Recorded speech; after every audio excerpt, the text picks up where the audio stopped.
Buenas tardes, el día de hoy vamos a hablar del enfoque de la Gestalt, la escuela de la Gestalt, la corriente de la Gestalt o finalmente la psicología de la Gestalt, como más comúnmente lo conocemos. Dentro de la materia es bien importante abordar este tema porque estamos hablando de los enfoques humanistas y hablar de los enfoques humanistas es centrarnos en un enfoque que es utilizado muchísimo en la actualidad, sobre todo por la eficacia. Entonces vamos a hablar del enfoque o la psicología de la Gestalt. Vamos a ver cómo surge la Gestalt. La Gestalt surge en el año de 1912 en Frankfurt, Alemania. Su fundador principal fue Wertheimer y esta surge como una protesta contra los intentos de entender la experiencia del análisis atomístico. De cierta forma, la aplicación del enfoque gestáltico hace replanteamientos importantes en el estudio de la percepción en los años 20, 30, incluso hasta los 40. La población con la que más estudió fueron los chimpancés y las gallinas. Y tiene dos principios que vamos a ver más adelante, que es la parte y el todo, o como bien lo conocemos, la figura y el fondo. La psicología de la Gestalt también es conocida como la psicología de la forma, y en pocas palabras es una escuela dedicada al estudio de los fenómenos perceptivos. Dijimos que quien fundó este enfoque o quien creó el enfoque principalmente fue Max Wertheimer, pero tenemos otros dos principales autores que contribuyeron al estudio de la Gestalt o la psicología de la forma, que fue Kohler y Frank Kafka. ¿Cómo surge? Pues vamos a hablar con el fundador, que fue Max Wertheimer.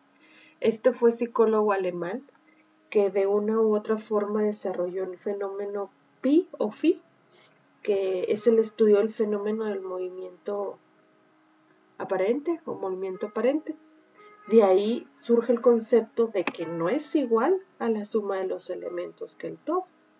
No se ve el todo después de las partes, sino que de hecho el todo es quien le da sentido a las partes. El fenómeno Phi tiene lugar cada vez que asistimos a una proyección cinematográfica. Si lo queremos ver de esta forma, una serie de fotografías que están aisladas y de forma estática, pues adquieren movimiento para la percepción si se les presenta de determinada manera. Es lo que le da sentido al movimiento.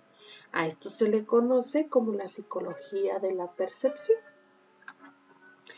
Tenemos también a Kohler, Wolfgang Kohler, quien de una u otra forma investiga la inteligencia en los chimpancés, analiza y estudia los principios del aprendizaje y considera cómo se van creando diferentes gestalt en la forma de percibir y cómo a partir de una constancia perceptiva los chimpancés que estudiaban en aquel momento creaban cambios estimulares para que de una u otra forma dieran soluciones a problemas concretos, por ejemplo, el entrar a un laberinto y poder encontrar la salida o poder llegar a la comida, etc. De cierta forma, Kohler contribuyó a establecer el concepto de aprendizaje por introvisión, que es esta explicación que damos con los chimpancés. Por otro lado, el siguiente representante es Kafka, quien dio a conocer la escuela Gestalt en Estados Unidos. Orientaba al estudio del aprendizaje, a la personalidad y al análisis de los grupos, junto con Kurt Lewin, que al final de cuentas se considera fundador de la psicología social y la psicología de grupos. Kafka, al final de cuentas, como la Gestalt tuvo un apogeo en Alemania, él la lleva a Estados Unidos. De cierta manera huye del nazismo. En sus orígenes es bien importante que Kafka ayudó al estudio de la Gestalt, haciendo énfasis en el aprendizaje sensorio-motor y el aprendizaje por imitación. ¿Cuál es el interés inicial del enfoque gestáltico? Pues en sus orígenes los intereses de esta psicología de la forma no solamente, o más bien no tenían interés en el campo terapéutico, sino más que nada querían analizar las leyes de la percepción humana y la dinámica entre figura y fondo, que ya lo habíamos dicho. Es de aquí donde surge la palabra alemana Gestalt, gestal significa forma o configuración. Si consideramos el campo receptivo como una interrelación de fuerzas, vemos cómo del campo, es decir, del fondo, emerge una fuerza que se sobrepone en primer plano, que vendría siendo la figura.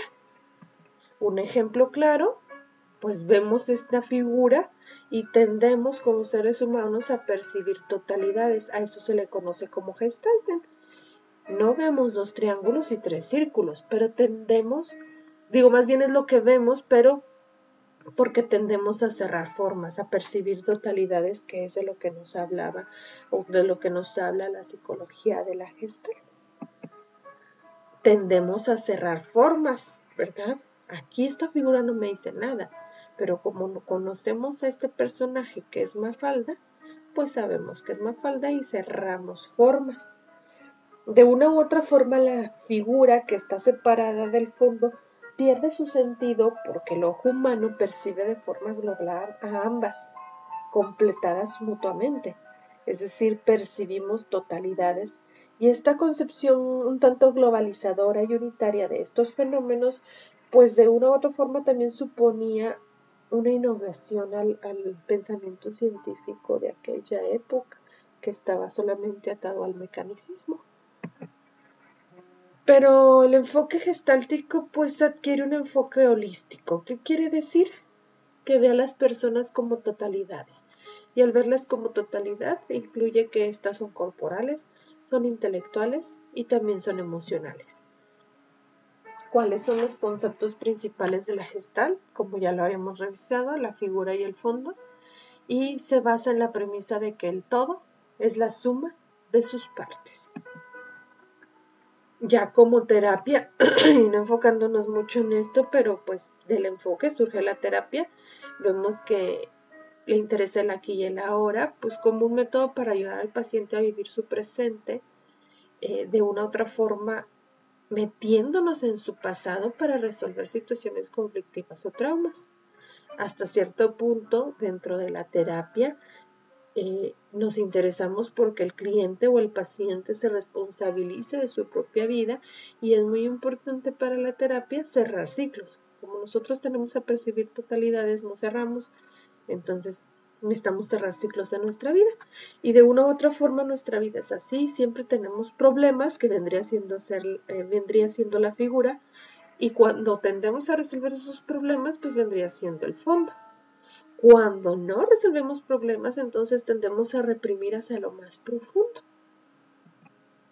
Y bueno, ya como terapia, pues el principal autor, por así decirlo, es Fritz Perls, que crea la psicoterapia gestal y viene a desarrollar todo un método para tratar a personas con problemas, desarrollando técnicas propias de la misma corriente. Dos ejemplos clásicos de la técnica, pues es lo que conocemos ahora como silla caliente, o también otra técnica que es la famosa silla vacía. Muchísimas gracias por su atención. Espero que haya quedado claro cómo es que surge el enfoque. Más adelante veremos en sí de qué trata la terapia.